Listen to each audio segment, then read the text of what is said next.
So what is depreciation? Real estate depreciation is an important tool for rental property owners. It allows you essentially to deduct the cost from your taxes of buying and improving the property over its useful life. And thus it lowers the taxable income in the process.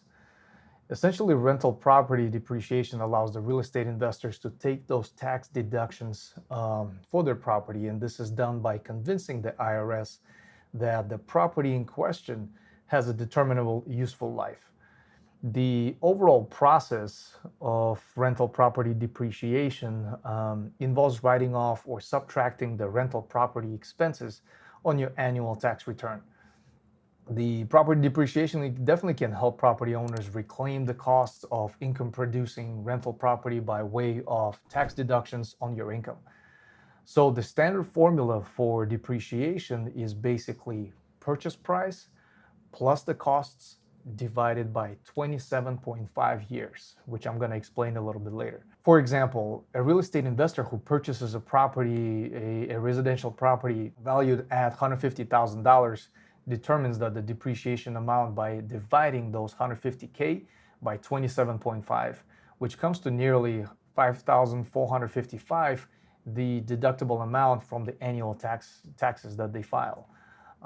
So to qualify as a depreciating asset, you must own the property, and it must be something that will have value for more than a year.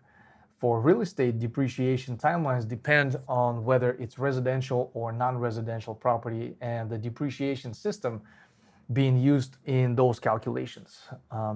Keep in mind that land does not wear away, so it's not a depreciating asset, unfortunately. Some of the key takeaways overall from the concept of depreciation are rental property owners use depreciation to deduct the purchase price and improvement costs from the annual tax returns. Depreciation commences as soon as the property is placed in service or available to use as a rental. Next, by convention, most U.S. residential rental property is depreciated at a rate of 6.36% each year for those 27.5 years. In very simple terms, if the rental income on your property is $100,000 and depreciation is $10,000, then the taxable income is only $90,000. One of the advanced strategies that you can utilize to derive even more value from the depreciation is to conduct what's called a cost segregation study. It's typically performed and done by certified CPAs or tax attorneys, or those that are professionals in this field, and it's not cheap. It can range anywhere from $10,000 to $30,000 to facilitate such study, but it can depreciate individual parts of the property. It could be definitely useful because it reveals some of the areas that you may not necessarily think about that could be depreciated. So it's worth having the consultation. Just make sure that you know that such concept, such tool exists, the cost segregation study.